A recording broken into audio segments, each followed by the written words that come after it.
कल्पना करा, आजपासून तब्बल 1500 वर्षांपूर्वी भारतामध्ये अशी एक युनिव्हर्सिटी होती जिथे जगभरातून विद्यार्थी शिकायला यायचे, जिथे एंट्रन्स एक्झाम होतं आणि फक्त 20 ते 30% विद्यार्थी पास व्हायचे.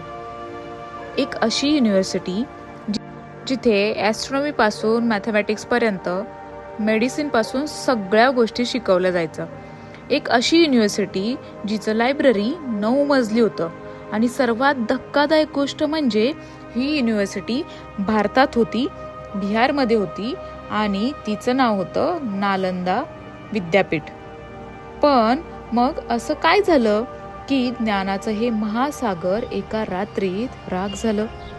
आणि आज आपण जाणून घेणार आहोत नालंदा विद्यापीठाची खरी कहाणी. जे कोणी या यूट्यूब चॅनलला नवीन असेल तर प्लीज या यूट्यूब चॅनलला सबस्क्राईब करा. तर नमस्कार मंडळी, घेऊन आलोय भरभरून असे छान असे इन्फॉर्मेटिव्ह व्हिडिओ तुमच्यासाठी, जिथे आपण भारताचा इतिहास, विज्ञान आणि विस्मरणात गेलेल्या गोष्टी सोप्या आणि अजून छान पद्धतीने समजून घेणार आहोत. चला तर सुरुवात करूया व्हिडिओला.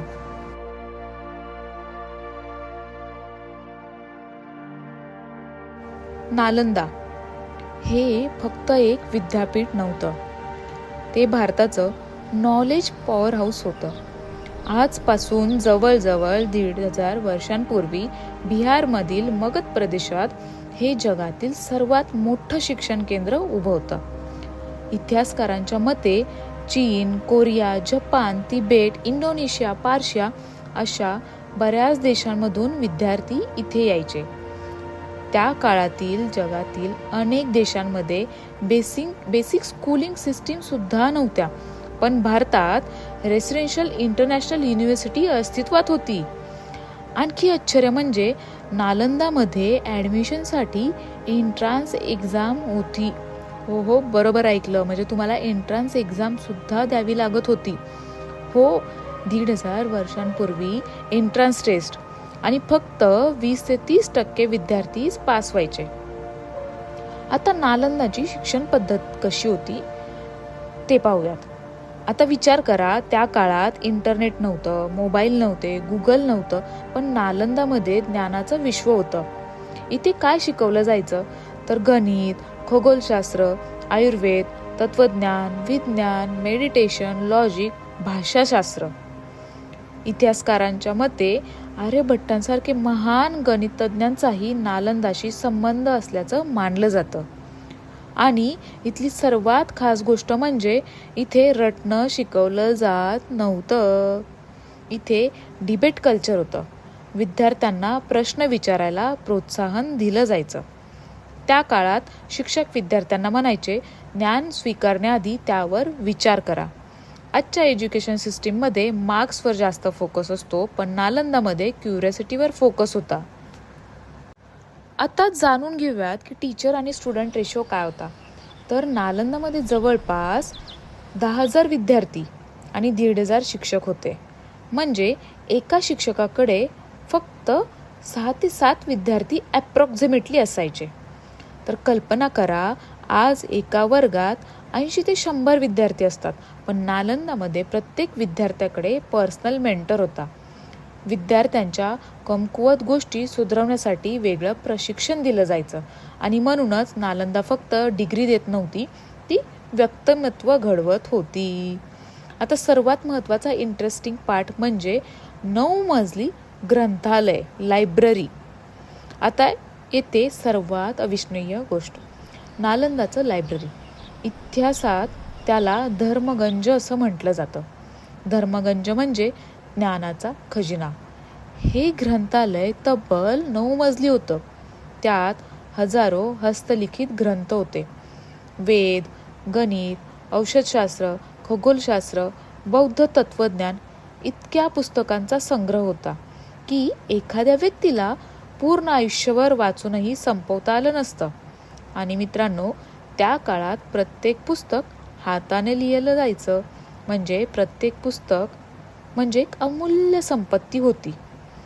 आता सर्वात महत्त्वाचा इंटरेस्टिंग फॅक्टर की नालंदा नष्ट का झाली, असं काय घडलं, तर हा व्हिडिओ शेवटपर्यंत नक्की पहा. तर एक खूप मोठी आणि इंटरेस्टिंग कथा सांगितली जाते. असं म्हणतात एकदा बख्तियार खिलजी खूप गंभीर आजारी पडला. त्याच्या दरबारातील हकीम त्यांना बरं करू शकत नव्हते. मग कोणीतरी त्यांना सांगितले, नालंदामध्ये महान आयुर्वेदचार्य आहेत, तेच तुम्हाला वाचू शकतात. सुरुवातीला खिलजी तयार नव्हते, पण शेवटी त्यांनी त्या वैद्यांना बोलवले आणि अट ठेवली, मी तुमची औषधं खाणार नाही. मग त्या आयुर्वेदाचार्यांनी एक वेगळीच युक्ती केली. असं सांगितलं जातं की त्यांनी औषध कुरणाच्या पानांवर लावलं आणि जेव्हा खिलजी ती पानं वाचण्यासाठी बोट लावत होते तर ते औषध त्यांच्या शरीरात जात होतं, म्हणजेच चोखलं जात होतं किंवा चाटलं जात होतं. काही दिवसातच ते पूर्ण बरे झाले. आणि ही गोष्ट खरी आहे की लोककथा यावर इतिहासकारांमध्ये मतभेद आहेत. पण लोककथेनुसार खिलजीला हे सहन झालं नाही की भारतातील विद्वान आणि आयुर्वेद त्यांच्या हकीमांपेक्षा जास्त प्रगत होते आणि त्याच रागातून त्यांनी नालंदा नष्ट करण्याचा निर्णय घेतला. मग खिलजीच्या सैन्याने ग्रंथालय जाळलं, विद्यापीठ उद्ध्वस्त केलं, हजारो विद्वान मारले गेले. इतिहास सांगतो की ती आग अनेक महिने जळत होती. कल्पना करा, एका आगीत हजारो वर्षांचं ज्ञान संपलं.